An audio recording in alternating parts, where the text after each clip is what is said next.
Hello everyone. Welcome back to the channel. My name is Ande and I'm your bookworm. And today we are having another book review. We're not having one of those book chats that I have every couple of weeks because I have a lot of book reviews to put out. So I just decided to get on with these. And today we are reviewing The Lies of Locke Lamora by Scott Lynch. If you have not heard about The Lies of Locke Lamora, this is probably one of the biggest fantasy hits in the last 20-25 years. Unfortunately, this is part of the Bermuda Triangle of unfinished series, being Game of Thrones or A Song of Ice and Fire by George R. R. Martin, one of them, The Name of the Wind series by Patrick Rothfuss, and The Gentleman Bastards by Scott Lynch, being the third that composes the Bermuda Triangle of unfinished series, which are all amazing series, and unfortunately, none of them is finished, and there's no really any date that it will be finished anytime soon. So yeah, for this one, this is the first one of the Gentleman Bastard series. There are currently 3 published, the second one being Red Seas and the Red Skies, and the third one, The Republic of Thieves. This book was acclaimed by many people, especially when it came out around 2006. It was nominated for a lot of awards in 2007,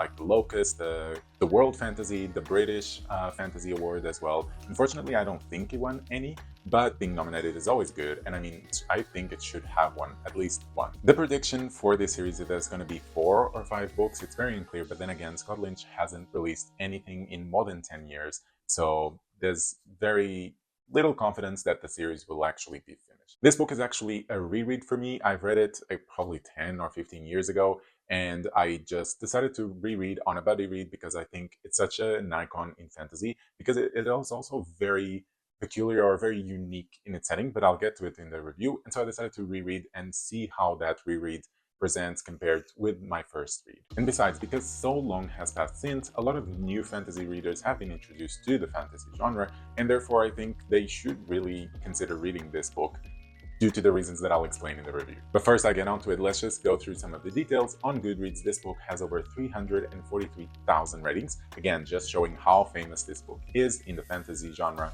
and the score it has is a 4.3 out of 5, which again, really good, really stable, especially considering the amount of ratings it has. But alright, first housekeeping item, first and only, because we don't have the second one, but the first one is reading the synopsis to you. Just if you don't know what this book is about, you'll get a sense of it through the synopsis, but if you don't want to get spoiled, you can skip to the next timestamp and you'll jump right into our categories starting with plot. Otherwise, you can stick around and hear me narrate this. An orphan's life is harsh and often short in the mysterious island city of Camor. But young Locke Lamora dodges death and slavery, becoming a thief under the tutelage of a gifted con artist. As leader of the band of light-fingered brothers known as the Gentleman Bastards, Locke is soon infamous, fooling even the underworld's most feared ruler. But in the shadows lurks someone still more ambitious and deadly. Faced with a bloody coup that threatens to destroy everyone and everything that holds meaning in his mercenary life, Locke vows to beat the enemy at his own brutal game, or die trying. Alright, since we don't have to look at scores from the previous book, I'll just remind you that this is a reread, so I will have a perspective of a reread when reviewing this book, and what I can say is, I remember from the first time I read it, I gave a 5 out of 5 for this book because I really loved it. Will it change or not? Let's think about this as I go through the categories. Alright, we'll start with plot, and this book is pretty much set into 2 different times. One of them is the present, where we follow Locke and his band trying to have this heist that is giving a lot of Ocean's 11 vibes to it, and it's always very engaging. At the same time, at the end of each chapter, we have a section where we learn about Locke's past and about the group's past as well. So we always have this break and this intermittent times where first we go to the present, then the past, present, past, present, past. It goes on and on like that. Do I like this format? I enjoyed it because it allows us to get a sense of who Locke and his friends are, get attached to the characters as we progress through the book, instead of just being one single block of learning about their past and then one block of the present heist.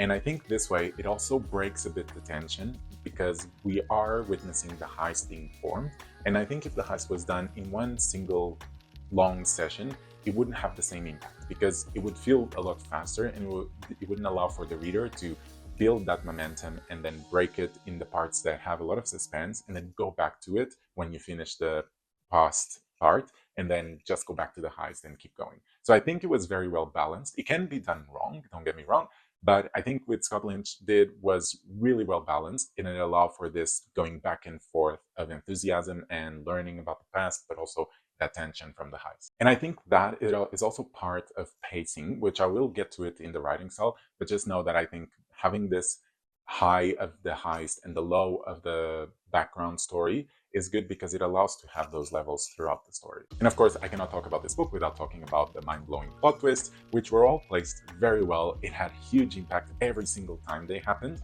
It's not those plot twists that will blow your mind, but they will definitely leave you shocked and fearful for your characters and just wondering what will happen next. And I liked these plot twists, especially because on a reread, I can still see some of the hints being left that will lead to those plot twists, but I was still very surprised when they happened. I really enjoyed them, and even though I knew what was going to happen, I knew, and it was exciting still, so it was really fun reading this book regarding the plot. Just plot, I would give a 5 out of 5, because I think it was done brilliant. All right, let's talk about characters. So, okay, to start with, we follow Locke Lamora, who is our protagonist in this story, and most of the arc, the development arc, is dedicated to him.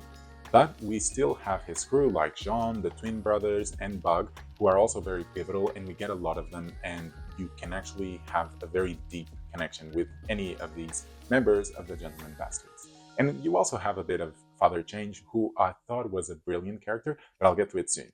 And of course, you have other side characters that belong in this world, who I think were all very unique. You wouldn't say that they were just copies of each other. They all have their own personalities, and I feel like they were all integral to the plot, and they not only made the plot move forward, but they also interacted a lot in the sense to create that deepness, that realness that a book needs to have for us to actually connect with characters and believe in the story, get immersed in it. Now, going back to Father Chains, I think Father Chains is probably one of my favorite characters in this world because he is funny, he is very sarcastic in the way he speaks and everything, and it's not just that typical old mentor, grumpy mentor, or just mentor who's always like hitting them hard and just wants them to succeed, but like they're hard on the exterior but soft on the interior.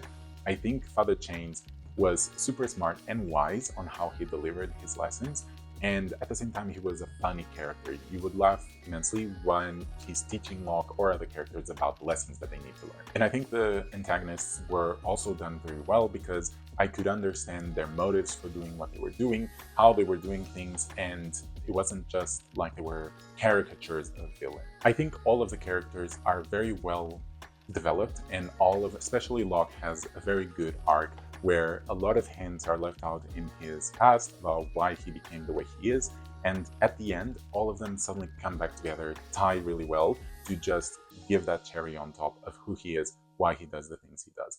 And at the same time, all the other characters, you feel like they could exist in this world because they're very particular to the world, but they could exist, and I think that's just the mark of a good writer of characters, at least, which I think Scott Lynch is. And the other thing I need to talk about is about the camaraderie feeling between the Gentleman Bastards, because it is hard to recreate that feeling of a group that is tied together, that you want them to succeed, and you kind of almost want to join them. And I think, for example, Bridge 4 of Brandon Sanderson's Stormlight Archive is a very good example. A lot of people love them, but I think the Gentleman Bastards are another great example of how to do this. Of course, you have Locke and Jean, who have a more tight connection between all of the Gentleman Bastards, but overall, they, I think, did an amazing job as a group, and it's part of those groups where you definitely want them to succeed and be part of them. So I think overall for this category, I've been gushing a lot about it. I'm going to give it a 5 out of 5. All right, what about world building, our middle category? I think the world that Scott Lynch created is amazing and very unique. Like I said in the introduction for this book,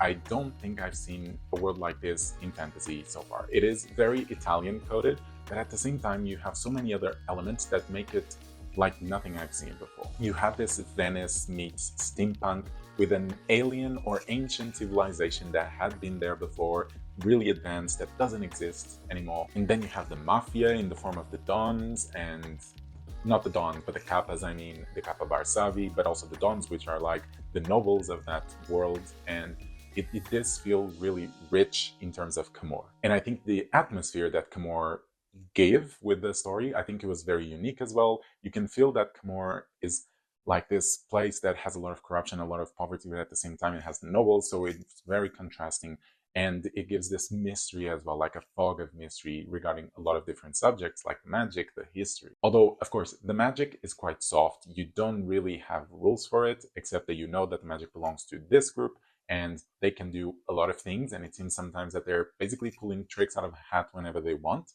At the same time, you have the alchemy and alchemists, because they also do a lot of looks like magic, but a bit more scientific. But then again, we do not have any rules about it. We just know what they're capable of from them saying, oh, I've done this or I've done that. And then also we have that ancient civilization that I spoke with, which seems quite magical, but that is basically the information we have. We have no other details about what they do, why they were there, all of that. So there's a lot left in mystery, whilst at the same time we're given some dust here and there of some of the magic. And I think for some people that might be completely okay. For others it might feel like a cop-out because we have so many details but none of them are really explained, and so it's just a form of, oh, whenever this is useful we're going to mention it, instead of having that already brought to the upfront from the start so that you can lean into it as you keep going. And the other part I have to talk about is the culture. Like I said, the environment of Comore feels really, really good. Outside of it, it feels a bit sketchy in the sense of there's not much deepness. It feels like a sketch, really. You hear about other places, but there's not much identifying it. And that's partially because the series goes to a different city every single time.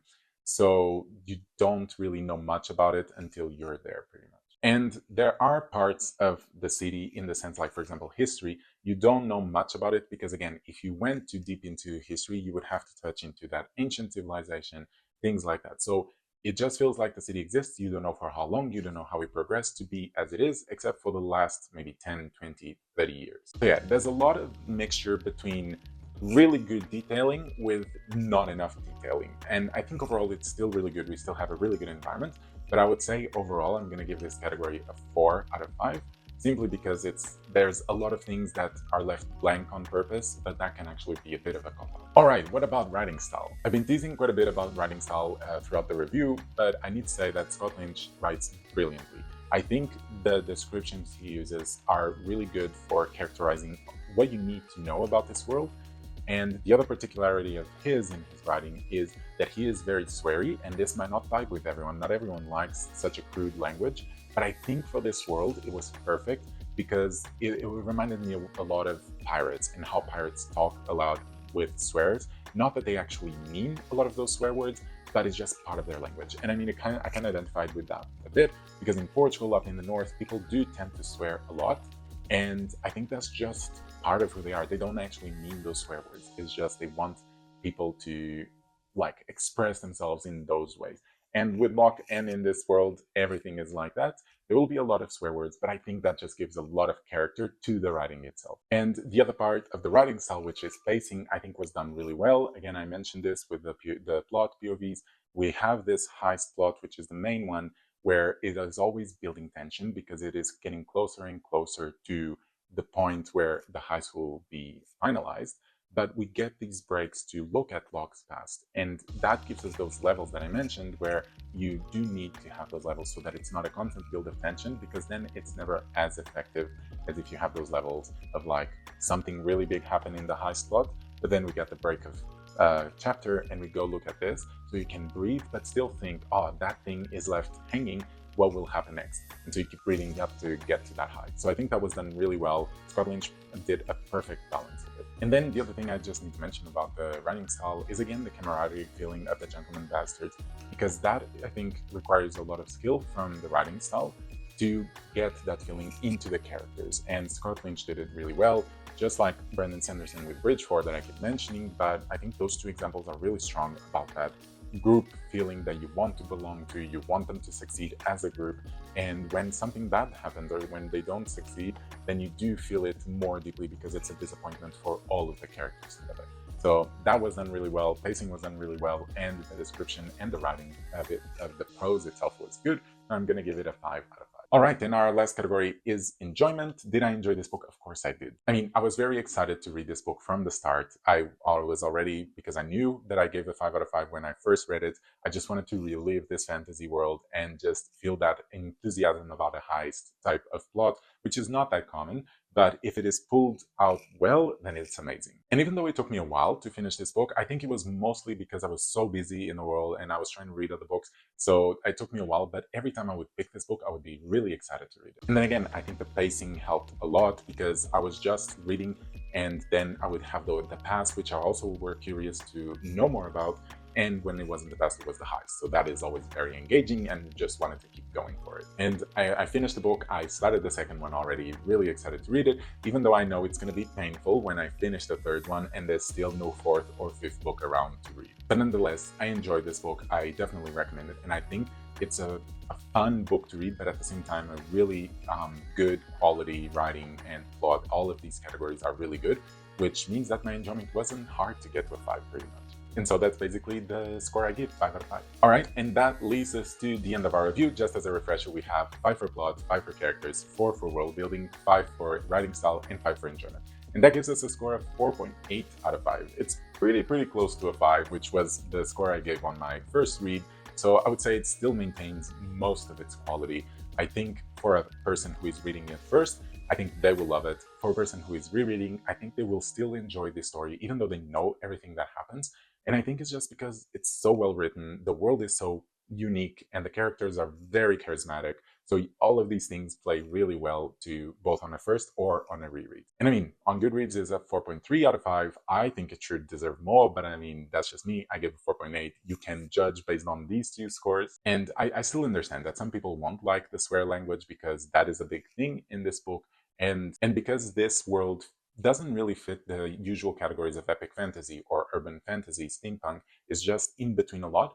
I can imagine that some people wouldn't vibe as well with it or with the heist plot. But then again, this is for you to make that judgment. Because if you want camaraderie, if you want a unique world, if you want a heist plot, then I definitely recommend this book. I think it's really good, and I'm very excited to read Red Seas Under Red Skies. I think that's all I have to say. Now I just need to wait for what you have to say.